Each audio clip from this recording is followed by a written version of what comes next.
Shalom. Kurang kencang. Shalom. Ya saudara, minggu ini adalah minggu yang berkualitas yang ke-925. Di mana Gereja Best punya program 30 tahun. Ya, kita punya hari yang berkualitas kita persembahkan bagi Tuhan. Amin Bapak Ibu. Jadi kalau hari ini kita masih memberikan waktu untuk Tuhan, berilah yang terbaik bagi Tuhan. Amin. Berilah yang terbaik bagi Tuhan. Karena orang yang setia, orang itu akan menerima apa yang seharusnya Tuhan kerjakan dalam hidup mereka. Saudara yang dikasihi oleh Tuhan,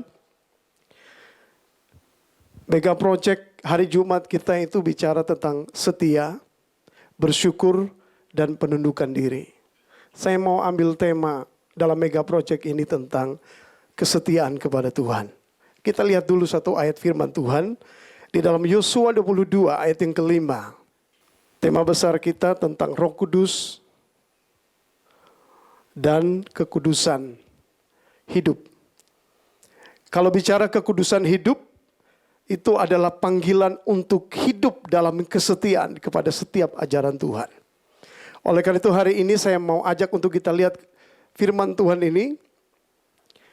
Hanya lakukanlah dengan sangat setia perintah dan hukum yang diperintahkan kepadamu oleh Musa hamba Tuhan itu, yakni mengasihi Tuhan Allahmu, hidup menurut segala jalan yang ditunjukkannya, tetap mengikuti perintahnya, berpaut padanya dan berbakti kepadanya dengan segenap hatimu dan dengan segenap jiwamu. Saudara yang dikasihi oleh Tuhan, ada kata sangat setia. Berarti setia saja itu tidak cukup. Amin Bapak Ibu. Tapi di situ dia bilang bahwa dengan sangat setia. Ada dua suku yang masuk di tanah perjanjian. Yosua ingatkan pada suku Ruben dan suku Manasye. Kamu sudah setia kepada Tuhan. Kamu orang yang sungguh-sungguh berbakti kepada Tuhan. Tetapi diingatkan sekali lagi kepadamu, haruslah kamu sangat setia. Saudara, kalau bicara tentang kesetiaan, menurut Alkitab itu ada 3. Yang pertama, setia itu bicara dapat dipercaya. Kemudian yang kedua, taat menjalankan perintah.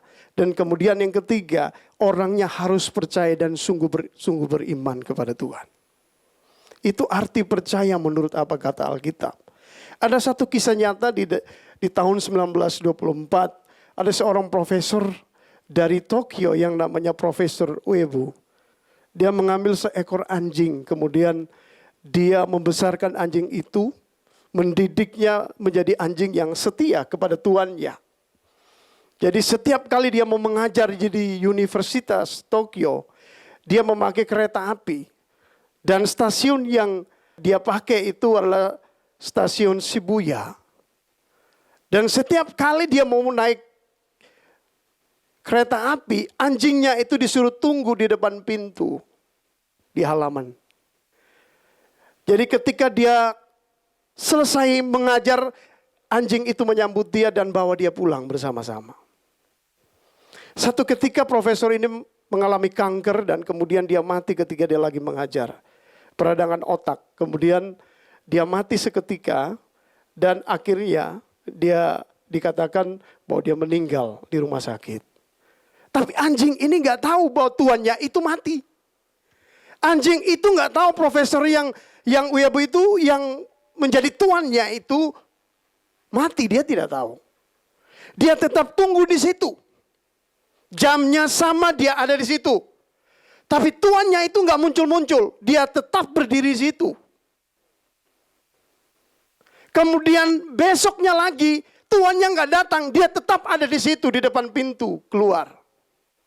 Selama 10 tahun dia menunggu tuannya di situ. Karena di Jepang itu ada musim salju yang dingin. Dia juga mengalami kedinginan di situ. Tapi kedinginan tidak membuat dia untuk setia tunggu tuannya. Sampai umur 10 tahun dia meninggal karena anjing itu kena kanker. Dan dalam 10 tahun itu dia meninggal dan akhirnya saudara kalau pergi ke stasiun Shibuya di Tokyo, saudara akan lihat ada patung dari anjing yang ditaruh di situ sebagai peringatan kepada semua orang bahwa kesetiaan itu adalah sesuatu yang penting. Kesetiaan itu butuh komitmen. Amin Bapak Ibu. Butuh bayar harga. Saya ingat 2009-2010 saya disuruh oleh gembala senior untuk buka gereja di Tanjung Pinang. 2009-2010 awal. Saya disuruh oleh gembala senior, ayo buka. Kamu ke Tanjung Pinang. Siapa tahu gereja BES bisa berdiri di Pinang. Tapi bagi saya, perintah itu adalah satu yang harus ditaati. Saya bilang, siapa? Kalau Bapak utus saya, bagi saya tidak ada kata mundur. Saya akan melakukan, sekalipun saya belum kenal satu orang pun di sana. Tapi bagi saya, kalau Tuhan yang utus, berarti ada penyertaan Tuhan. Jadi saya bilang, siap Pak Fengki, saya siap. Ketika saya diutus, saya tidak tahu mau lihat siapa. Siapa yang saya andalkan, tidak ada di situ. Siapa yang perlu saya minta tolong, tidak ada satupun yang saya kenal. Tapi Tuhan yang kita sembah, Tuhan yang bukan manusia. Ketika kita taat melakukan perintahnya, Dia ada di pihak kita. Dan hari ini Bapak Ibu yang dikasihi, Desember kita akan resmikan gedung yang baru. Dan mungkin ini sejarah bahwa BES punya gereja yang baru. Itu ada di Tanjung Pinang. Itu luasnya 25 kali 20. Kalau ditampung bisa sekitar 600 orang. 700. Kalau waktu itu saya tidak dengar apa kata gembala senior. Bisa nggak itu ada hari ini? Nggak bisa. Tapi saya belajar untuk setia dari 97 sampai hari ini. Udah 20-an tahun. Jadi kalau setia itu Bapak Ibu tidak enak, sakit. Tapi bagi saya sakit nggak apa-apa. Yang penting saya menerima mahkota kemuliaan dari Tuhan. Itu yang menjadi penting. Kadang orang tidak bisa setia, kenapa? Karena dia melihat apa yang menjadi omongan orang. Apa yang menjadi gangguan ketika dia dengar. Dia mulai terganggu, dia lupa bahwa yang memilih dia adalah Tuhan yang setia. Tidak pernah berubah kesetiaannya. Sekarang pertanyaannya. Kenapa kita harus setia kepada Tuhan? Amin. Coba kita lihat firman-Nya dulu. Kita lihat di dalam Ulangan 7 ayat yang ke-9. Sebab itu haruslah kau ketahui. Perlu kita tahu hari ini. Camkan baik-baik. Bahwa Tuhan itu Allahmu. Dialah Allah yang setia. Yang memegang perjanjian dan kasih setianya terhadap orang yang kasih kepadanya. Dan berpegang pada perintahnya sampai kepada beribu-ribu keturunan. Jadi pertanyaannya, kenapa kita harus setia kepada Tuhan? Jawabannya, karena Allah lebih dahulu setia kepada kita. Allah sudah setia. Hari ini kita dilalui dari COVID saja itu karena kesetiaan Tuhan. Saudara sudah kena pun tapi tidak meninggal, itu bukti kesetiaan Tuhan. Karena lebih dahulu artinya inisiatif dari Allah sudah memulai yang baik dalam hidupmu. Jadi jangan ada yang khawatir dengan hidupnya lagi.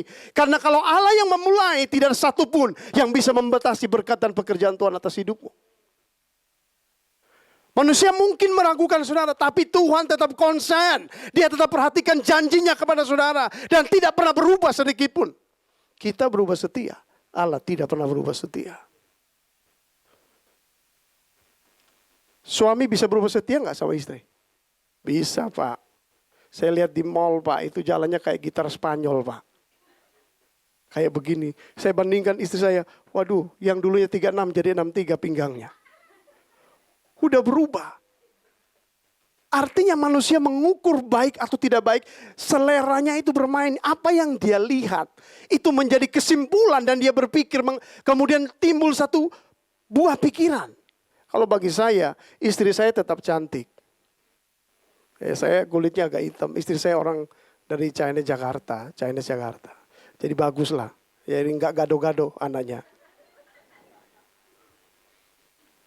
Tuhan pilih yang terbaik. Ketika saya ketemu istri saya, itu juga dapat dari nomor handphone. Dulu kan yang ada hanya kuning sama tulisannya hitam. Nggak bisa dilihat pakai video call. Tapi dia bisa percaya saya bisa percaya dia. Itu semua jodoh datangnya dari Tuhan. Kalau Tuhan yang bekerja, tidak ada satupun Kondisi keadaan tidak pernah membatasi. Kalau Tuhan bilang ini bagianmu, tidak ada. Sampai saya bawa pertama kali calon istri saya ke Moi. Waktu itu kita ada persekutuan best di sana. Sekalian ada rumah makan waktu itu Cimedi. Mereka kaget semua. Mereka lihat saya. Kamu ambil anak orang dari mana nih? Yang benar aja. Kok gak cocok? Kok bisa? Bagi saya hal ini ajaib. Karena Tuhan itu setia bagi saya. Orang kagum dan orang berkata, mana mungkin. Tapi kalau Tuhan bilang, kalau kamu setia, Tuhan akan buktikan bahwa ini Tuhan yang memilihmu dan memilih aku. Jangan pernah takut dengan hidupmu. Jadi bagi saya, karena Tuhan sudah lebih dulu setia, makanya hari ini saya mau habis-habisan setia untuk Tuhan. Amin Bapak Ibu. Kita lihat contoh. Di dalam Kejadian 39 ayat yang ke-21.